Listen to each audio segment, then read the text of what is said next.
South India shopping mall లో blockbuster Ashadham #1 kilo sale. I dream వీక్షిస్తున్నటువంటి ప్రేక్షక దేవుళ్ళకి నా యొక్క హృదయపూర్వక నమస్సుమాంజలు. నేను మీ డాక్టర్ టి బాలకృష్ణ, ఆయుర్వేద వైద్యరత్న, Shri Kaushik Ayurveda multi therapy hospital Dilsukhnagar నుండి మాట్లాడుతున్నాను. మేము ప్రసారం చేస్తున్న, మేము చెప్తున్నటువంటి ఆరోగ్య సంచిక కార్యక్రమాలు మీరందరూ చాలా ఉత్సుకతతో, ఆసక్తితో వీక్షిస్తున్నారని తెలుస్తుంది. మీకున్నటువంటి సమస్యలు, ఇతరత్ర అన్ని రకాల విషయాల గురించి కూలంకుషంగా చర్చిస్తున్నాం. అలాగే మీకు ఏదైనా సమస్యలు ఉన్నట్లయితే ఈ ఛానల్లో మా నంబర్ స్క్రోల్ అవుతూనే ఉంటుంది. మా నంబర్కి ఫోన్ చేసేసి మీకు అవసరం ఉన్నటువంటి సమస్యను మాతో నేరుగా సంప్రదించవచ్చు. అలాగే దానికి సంబంధించినటువంటి సలహాలు, సూచనలు ఫోన్ ద్వారా ఇవ్వడం జరుగుతూ ఉంటుంది. అలాగే ఈరోజు వచ్చేసి మామూలుగా వాతావరణ మార్పులు చాలా జరిగాయి. వేసవికాలం పోయి వర్షాకాలం వచ్చింది. వర్షాకాలం కూడా పూర్తిగా రాలేదనే చెప్పాలి. ఎందుకంటే ఎండాకాలం పోయింది, వర్షం వస్తుంది. ఈరోజు వర్షం పడుతుంది, రేపు ఎండగా కొడుతుంది బీభత్సంగా. అంటే సమంగా లేదు. వర్షాలు పడితే ఎలాంటి ప్రమాదం లేదు. అలాగే సగం రోజు వర్షం కురవడం, మరుసటి రోజు ఎండలు విపరీతంగా రావడం, వేడి ఎక్కువగా ఉద్భవించడం, ఇలాంటి పరిస్థితులు ఏంటంటే మనుషులని అనారోగ్యానికి లోన్ చేస్తుంటాయి. సో వాతావరణ పరిస్థితుల వల్ల వచ్చేటటువంటి చాలా సమస్యలు, చాలా రకాల వ్యాధులు వస్తుంటాయి. వాటినే వైరల్ కంజక్టివిటీ డిసీజెస్ అని చెప్పేసి కూడా అంటాం. అంటువ్యాధుల నిర్మూలన కార్యక్రమాన్ని ఈ మధ్య గవర్నమెంట్ కూడా, ప్రభుత్వం కూడా చేపట్టింది. సో ఏమొస్తాయి మరి ఈ వాతావరణ మార్పుల వల్ల? ఏమేమి వస్తాయి? డయేరియాస్ రావచ్చు, వామిటింగ్స్ రావచ్చు, జ్వరాలు రావచ్చు. అలాగే వైరల్ కంజక్టివిటీతో జలుబు, దగ్గు, జ్వరం ఇలాంటివి వస్తుంటాయి. సో అందువల్ల చాలా జాగ్రత్తలు తీసుకోవాల్సిన అవసరం ఎంతైనా ఉంది. ఎలాంటి జాగ్రత్తలు తీసుకుంటే మనకి జబ్బుల నుండి బయటపడవచ్చు అని చూసినట్లయితే, బయటకు వెళ్ళినప్పుడు గొడుగు తీసుకొని వెళ్ళడం, లేదా క్యాప్ పెట్టుకొని వెళ్ళడం ఎంతైనా మంచిది. అలాగే వర్షంలో బయటకు వెళ్ళకపోవడం చాలా ఉత్తమోత్తమం. వర్షం పడుతున్నప్పుడు బయటకు వెళ్ళకపోవడం చాలా మంచిది.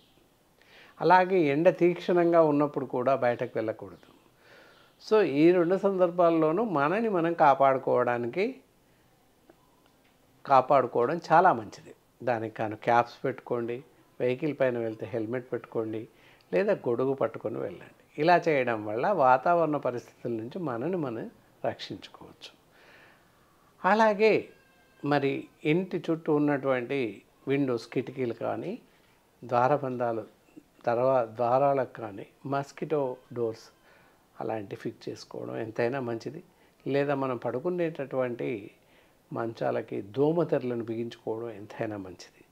అలాగే ఇంటి చుట్టూ పరిసర ప్రాంతాల్లో వర్షపు నీరు నిలవకుండా, మురికి నీరు నిలవకుండా జాగ్రత్తలు పడాల్సిన అవసరం ఉంటుంది. మొన్నటి వరకు వేసవి కాలంలో కూలర్లు అన్నీ వాడి ఉన్నాం. మరి కూలర్లు పరిశుభ్రంగా ఎండబెట్టేసి లోపల పెట్టుకోవాల్సిన అవసరం ఉంటుంది. కూలర్లో నీళ్ళు అలాగే ఉంచడం, లేదా చెట్ల కుండీల్లో నీరు నిల్వ ఉంచడం, లేదా ఇతరత్ర ప్లాస్టిక్ డబ్బాలు కానీ, ప్లాస్టిక్ సీసాలు కానీ అలాగే ఉండి వాటిలో కొన్ని నీరు ఉండడం వల్ల కూడా చాలా వ్యాధులు ప్రబలే అవకాశం ఉంది. అందువల్ల ఇంటి చుట్టూ పరిసర ప్రాంతాల్లో నీటి నిల్వ లేకుండా, మురికి నీరు చేరకుండా మనం జాగ్రత్త పడాల్సిన అవసరం ఉంటుంది. వాటి వల్ల చాలా రకాల వ్యాధులు వచ్చే అవకాశం ఉంది. కనుక ఈ జాగ్రత్తలు పాటించాల్సిన అవసరం ఎంతైనా ఉంది. అలాగే మరి ఎలాంటి జబ్బులు వస్తాయి చెప్పుకున్నాం. దానిలో మరీ ముఖ్యంగా జలుబు, దగ్గు, రొంప. విపరీతమైన జలుబు వస్తుంది. ఒకరికి జలుబు వచ్చిందంటే ఆ ఇంట్లో దాదాపుగా వెంటనే వితిన్ 1-2 అవర్స్లో జలుబు ఇంకొకరికి వచ్చే అవకాశం ఉంది. జ్వరం కూడా అలాగే, ఒకరికి వస్తే ఇంకొకరికి వచ్చే అవకాశం ఉంది. ప్రజెంట్గా జలుబు గురించి తెలుసుకుందాం. జలుబు, దగ్గు ఈ రెండు తెలుసుకుందాం. ఇది ఒక రకమైన వైరస్ వల్ల, వాతావరణంలో మార్పుల వల్ల వస్తుంది అని చెప్పచ్చు. సో ఎలా వచ్చినా జలుబు వచ్చేస్తుంది. దానివల్ల తుమ్ములు రావడం, నాసిక నుండి అంటే ముక్కు నుండి నీరు కారిపోతూ ఉండడం సంభవిస్తుంది. తుమ్ములు విపరీతంగా వస్తుంటాయి, దానివల్ల తలనొప్పి, కళ్ళలో నుంచి నీళ్లు కారడం ఇలాంటివి వస్తుంటాయి. అదే పనిగా తుమ్ములు వస్తుంటాయి, ఎంతసేపటికి తగ్గే అవకాశం ఉండదు. సో ఈ జలుబు చేయగానే మనం ఏం చేస్తాం, వెంటనే వెళ్ళేసి మెడికల్ షాప్కి వెళ్ళి జలుబు తగ్గించే గోళీలు తెచ్చి వేసుకుంటూ ఉంటాం. అలా ఏమాత్రం చేయకూడదు. అలా చేయడం మనకున్నటువంటి పరిస్థితిని మరీ విషమించేలాగా చేస్తుంది. కాబట్టి ఎవరికి వారుగా సొంత వైద్యం చేసుకోవడం ఏమాత్రం మంచిది కాదు అనే చెప్పాలి. తప్పనిసరిగా వైద్యుల్ని సంప్రదించి వైద్యుల పర్యవేక్షణలో మాత్రమే ఈ జలుబుకు సంబంధించినటువంటి మాత్రలు వాడడం ఎంతైనా అవసరం. అంతేకాని మీకు మీరుగా వాడడం, సొంతగా మెడిసిన్స్ కొనుక్కొచ్చి వేసుకోవడం ఏమాత్రం సబబుగా ఉండదు. మరి మనం ఇంట్లో తగ్గించుకోవడానికి జలుబుకి ఏమైనా ప్రత్యామ్నాయ మార్గాలు ఉన్నాయా? ఉన్నాయి. అవి మీరు ఇంట్లో చేసుకోవచ్చు. ఒకటి, బ్లాక్ పెప్పర్ పౌడర్, నల్ల మిరియాల పొడి అందరి ఇళ్లలోనూ ఉంటుంది సహజంగా. మామూలుగా టీ పెట్టుకుంటూ ఉంటాం కదా, ఒక కప్ టీకి చిటికెడు ఈ మాత్రం బ్లాక్ పెప్పర్ పౌడర్ వేసేయండి, బాగా మరిగించేసి ఆ టీ ఉదయం సాయంత్రం తాగుతూ ఉండండి. అలా తాగడం వల్ల ఏంటి, మనకి జలుబు తగ్గిపోయే అవకాశం ఉంది. అలా 1-2 రోజుల్లో తగ్గుతుంది. ఒకవేళ అప్పటికీ తగ్గనట్లయితే మాలాంటి ఎక్స్పర్ట్స్, అనుభవజ్ఞులైన ఆయుర్వేద వైద్యులను సంప్రదించండి. మీకున్నటువంటి జలుబు, దగ్గు 2 తగ్గిపోయే అవకాశం ఉంటుంది. ఇలా ఈ విధంగా మనం పైన చెప్పినటువంటి చిట్కాలని పాటించండి. ఇంకొక రకం చిట్కా కూడా ఉంటుంది. మామూలుగా అందరికీ కారం తెలుసు, ఇడ్లీలలో కారపొడి అని మనం తింటూ ఉంటాం. అలా కాకుండా చిన్నుల్లిపాయలు అంటే వెల్లుల్లి, లసూన, వెల్లిపాయలు, కారపొడి సమానంగా చేర్చి దాన్ని పౌడర్ కింద కొట్టేసి రోజు ఒక 2 ముద్దలు రైస్ ఆ కారపొడితో తింటూ ఉన్నట్లయితే తప్పకుండా జలుబు తగ్గుతుంది. ఈ 2 చిట్కాలు పాటించేసి మీకున్నటువంటి జలుబును, దగ్గుని తగ్గించుకోవచ్చు. ఎలాంటి ప్రమాదం ఉండదు, చాలా జాగ్రత్తగా తగ్గుతుంది.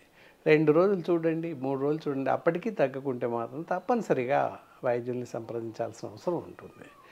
సో తగ్గని పరిస్థితిలో మా ఆసుపత్రికి వచ్చినట్లయితే మీ శరీర తత్వాన్ని బట్టి మీ నాడీని పరీక్షించి మీకు అవసరం ఉన్నటువంటి మందులు సూచించడం జరుగుతుంది.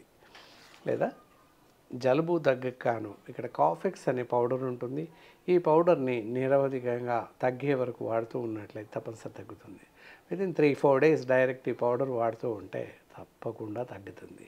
Prevention for cold and cough also.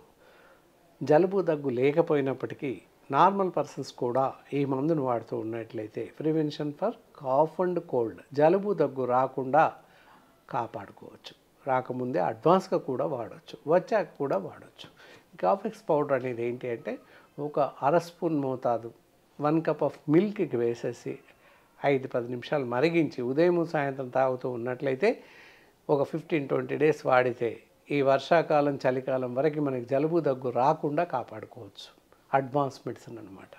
So ఎవరైనా ప్రివెన్షన్ కోసం అవసరం ఉన్నా లేదా జలుబు, దగ్గు తగ్గట్లేదు, జలుబు, దగ్గు బారిన పడినాం అనుకున్న వాళ్ళు నేరుగా మమ్మల్ని సంప్రదించి ఈ కాఫెక్స్ పౌడర్ తీసుకుని వాడవచ్చు. సో చూశారు కదా, ఈ కార్యక్రమం మీకు పూర్తిగా నచ్చిందని అనుకుంటున్నాను.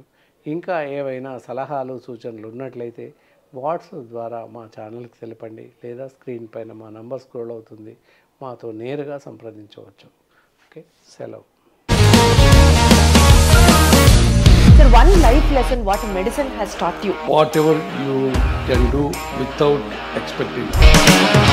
But I really believe మన పాజిటివ్ యాటిట్యూడ్ ఉంటేనే మనం ఏదైనా సాధించగలం. గట్ ని మనం కరెక్ట్ గా డీల్ చేసినట్లయితే అది మనకి పాజిటివ్ హార్మోన్స్ ని రిలీజ్ చేస్తుంది. షుగర్ వచ్చిన వాళ్ళ పరిస్థితి ఏంటి? పొట్ట దగ్గర పెరిగితే దాన్ని ఆండ్రాయిడ్ అంటారు, ఆండ్రాయిడ్ ఫోన్ కదా. అసలు థాట్స్ ఎందుకు వస్తాయి? బ్రెయిన్ డెడ్ అంటే దానికి ప్రపంచం అంతా కూడా కొన్ని నిర్దిష్టమైనటువంటి లక్షణాలు. మానసికంగా ధైర్యంగా ఉంటే క్యాన్సర్ జయించవచ్చు. You are a doctor for a cause sir, అంతే. వాళ్ళకి వచ్చిన ఆదాయం కాకుండా ఫ్రీ సర్వీస్ ఎంతమందికో చేస్తుంది.